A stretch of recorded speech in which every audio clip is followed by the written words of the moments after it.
got the southern states that look like a snow globe. You got bully preachers picking on Trump as a captive audience. And then you got the Philly mayor who can't spell Eagles. What in the world is going on? I don't know either, but we're going to try to figure it out. Thanks for finding Wicked Radio and the audio podcast as well, which will be up and running wherever you get those at about 9 a.m. Eastern time. Thanks for being here. And this is always on a replay, obviously, on X. So thanks for following and putting notifications on and all that good stuff. But let's get to it. Let's get to the important stuff. The southern snow has arrived. This is wild, and I don't know when the last time was that this actually happened. They said it did happen before. I mean, we're talking about southern states, Alabama, Louisiana, northern parts of Florida. So the signs in Florida when you enter say that, welcome to the free state of Florida. People are already writing on them or doing Photoshop. Welcome to the freeze state of Florida. Appalachian states as well. Unbelievable. Now, the last time this happened, whenever that was, we did not have the magic of the internet to give us incredible videos and audio of what's happening now. But in this day and age, you could just go on your phone right now and you could find hundreds and hundreds of videos of people in the southern states who have absolutely no idea how to drive in it. And I'm not picking on you. I'm not. I swear to God. It's like, obviously, I grew up, in Massachusetts, and massholes understand pretty much in your DNA how to drive in this stuff. And I could right now, but if you're not used to it, if you didn't grow up in that kind of crap, it's like freaky. It's like your whole sense of what's on the road, and a lot of it's black ice, and, it's dangerous. But jerry pick any one of them, and you'll find videos and audio like this. No! Oh! Are y'all good? We're good. Is she okay? She was okay. This is why we can make fun of it. But all kinds of accidents on the road. And it's no laughing matter. I understand that. We can laugh at them because they're okay. But, I mean, it's a weird, weird thing. Because I've been in a southern state before when it starts to snow, and it's really true. It's like people freak out. We were driving home back into Florida one time and driving through Atlanta and got rerouted, took downtown Atlanta route, and we're driving through there in one of these weird southern things, and it was just flurrying. And everything's going heavy traffic, but everything's going fine until the first flurry came down, and it hit the ground. And all of a sudden, it was like people went, ah! Ah! And they freaked out, couldn't drive. Accidents like you heard just there, just left and right. Just insane. So if you are in one of those states and you're still dealing with the stuff on the ground, and here's the other thing too, the public works departments don't really have like the salt or the sand to deal with this kind of stuff because they're not used to it. I don't even know if they have plows, to be honest with you. So if you're still in those southern states and you're dealing with that snow and accidents like that, please do me a favor and do your family a favor and stay inside. If you can, try to avoid the traffic and the roads. Thank you. That's today's Wicked Radio public service announcement. All right, let's get to the story everybody's talking about that made the news as of early yesterday afternoon. How many more, honestly, can we cut back on the inauguration events? I like the big one. I like the swearing in. I like the parade. I like the pageantry. I like all that stuff. I like swearing on the Bible. It's going on too long now. There's too much stuff and too much stuff that can happen. Well, now we have the inaugural prayer service. I guess it's tradition, and they go to the whatever National Episcopalian Church it is, I guess, because everybody else was represented, whatever. And we all know what happened. So Trump's sitting there with Melania. J.D. Vance is sitting there with Usha. The entire Trump family is there. Administration people are there. I guess some of the public were there too, all to witness this. And of course, it's broadcast nationally and across the world. So the activist bishop who's there, Marianne Budd, she knew she had a worldwide audience, and she knew that she could preach to, which is what she does, preach to Trump one-on-one about the trans, gay, and minority communities. And we all know how it sounded, and it sounded exactly like this. Not that one. We all know what happened there, but it was a train wreck. She knew she had a captive audience, and this is why I call her a bully preacher. This is exactly why. Because not like you and me. You and I might get up, maybe even walk out of that service. I think I would have. Well, actually, you know what? I would have stayed there, actually, because I'm that stubborn. I would have probably sat there and laughed at her. Trump can't do that, obviously. He's the president. How is that going to look? And he knows that, and he knows he can't do that. But he stood there, sat there, stone face, and listen to it. Again, here's the preacher. In the name of our God, I ask you to have mercy upon the people in our country who are scared now. There are gay, lesbian, and transgender children in Democratic, Republican, and independent families. Some who fear for their lives. And the people who pick our crops and clean our office buildings, who labor in poultry farms and meat packing plants. I took that as kind of insulting, by the way. Like if I was listening to this and I was somebody new to our country who didn't exactly come here through legal means, wait a minute, I can do more than just pick your crops and clean your office buildings, clean your toilets. I can do more. But regardless, she's a bully. She's 100% a bully, and they used to call it the bully pulpit, where nobody else, you talk about, that's the definition of a captive audience. Trump couldn't do anything. He was captive there. He can't get up and leave. It's not like he's businessman Trump back in the day where he can just get up and be like, oh, the hell with this. Come on, babe, let's get the hell out of here. He can't do that. He's got to sit there and listen to it with the camera zooming in on his face, waiting for a reaction. Now, thankfully, he's got J.D. Vance as his wingman now, as his Robin to his Batman. And J.D. Vance, did you happen to catch this? And I know this is a visual more than an audio thing. The look on his face was so good. J.D. Vance literally rolled his eyes when this was happening. It was perfect. I think it's the first time where he bailed Trump out of a situation that was uncomfortable. J.D. Vance had a look on his face, because I think this really happened. Remember what happened the night before this happened yesterday? That he had a look on his face that, I stayed up till 1 o'clock in the morning watching that Ohio State game, and now it's early, and I have to listen to this BS. That's exactly what the look on his face was. But Trump was stone-faced. And then you looked at some of the other looks on the faces, and people were just kind of like horrified, but Trump didn't make mention of it. He didn't do anything.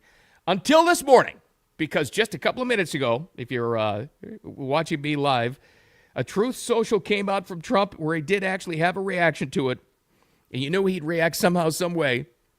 In his typical Trump form, it's long. I won't read the whole thing, but he said, the so-called bishop who spoke at the National Prayer Service was a radical left, hardline Trump hater. She brought her church into the world of politics in a very ungracious way. Very good point. And how he said it, I thought was great. I agree with him. She was nasty in tone and not compelling or smart. She failed to mention the large amount of illegal immigrants that came into our country and killed people.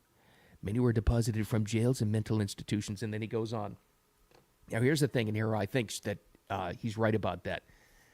She did absolutely no favors for the people she supposedly was trying to speak up to.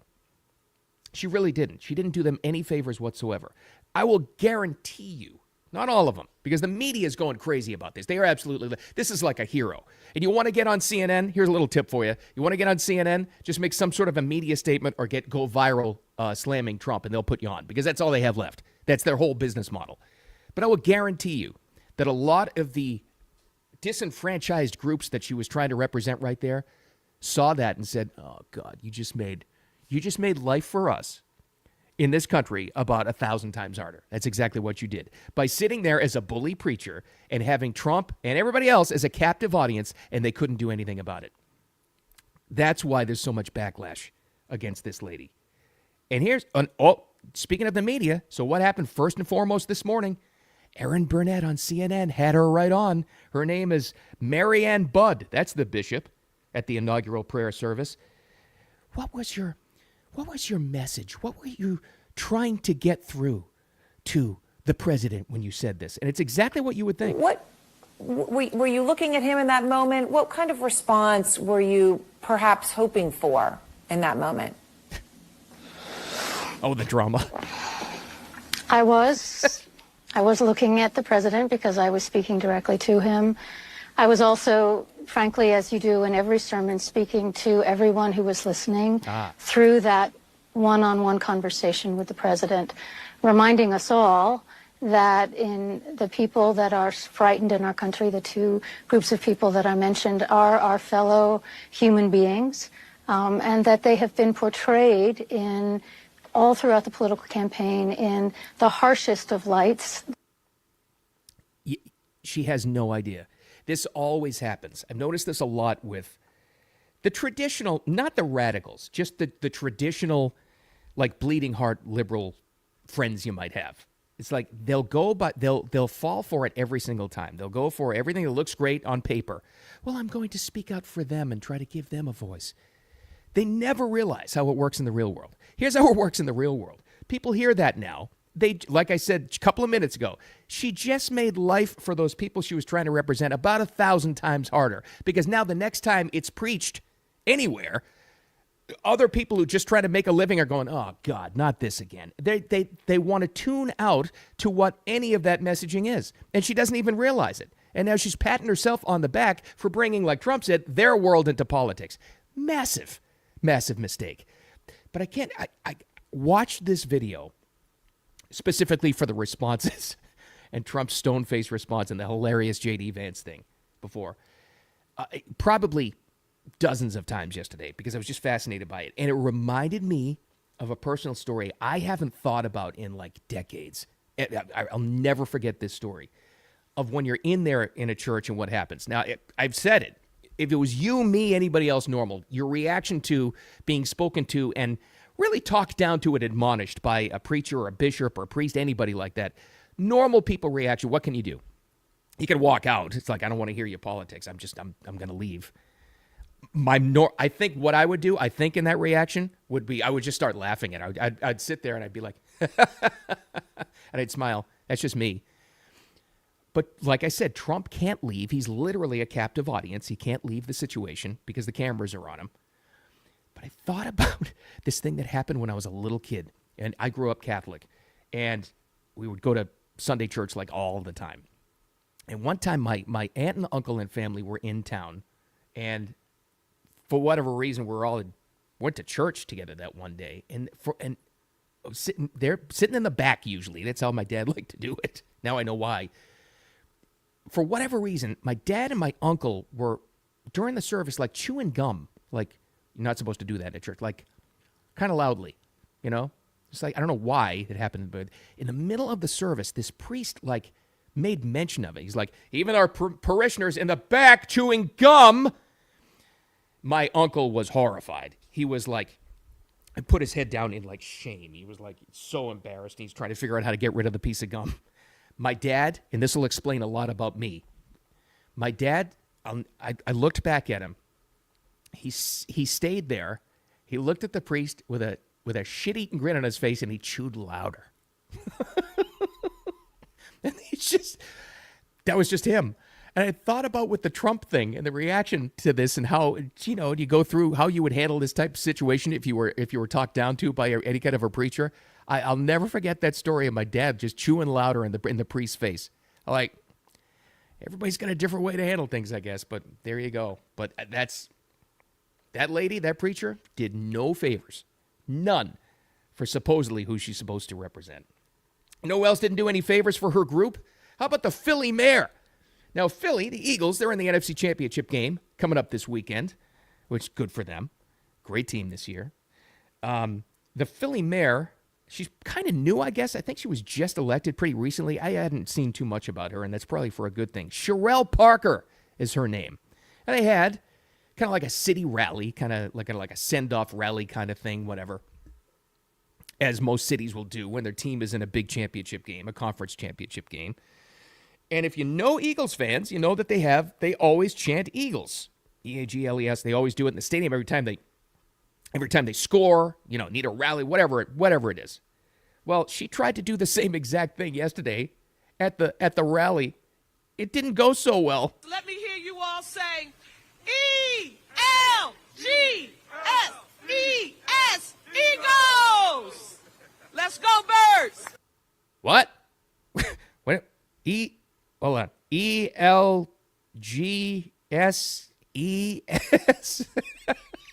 Now, I've heard the excuse, well, you know, I think her spokesperson said this. Well, you know, she was nervous. It was a crowd. There were a lot of cameras. This is her first one that she's done like this. No, I am sorry. I have a lot of Eagles fans who are friends of mine, very good friends. And as bad of a reputation as they get, it's a great fan base. They're knowledgeable. I get it. They're nasty, whatever. But they love their team. and nervous or not, in their most drunk condition, or stressed out, or in the middle of something else, or if you just woke them up in the middle of the night, like if I said, Mike, the Eagles just scored. He'd go, Eagles. It's like it's burned into their DNA. There's no way a true fan would ever misspell that. No way. I'm not buying that excuse. You're the mayor of Philly. You can't misspell your Eagles team. It's a chant. Every time they score, Eagles. Whatever. Unbelievable.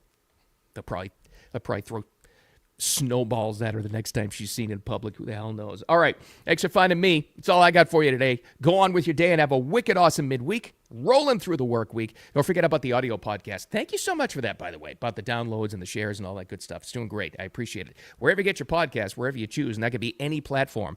Easy to find. Just look for Wicked Radio and you can find me. Press subscribe and all that good stuff. Follow on X. Appreciate you. Share it along. We're live every single day, Eastern time at about 8 a.m., then it lives as a replay. So learn your team's name and how to spell it is the first takeaway. Don't take any crap from preachers, and don't take any crap from anybody else either. Thanks for finding me. We'll talk to you tomorrow.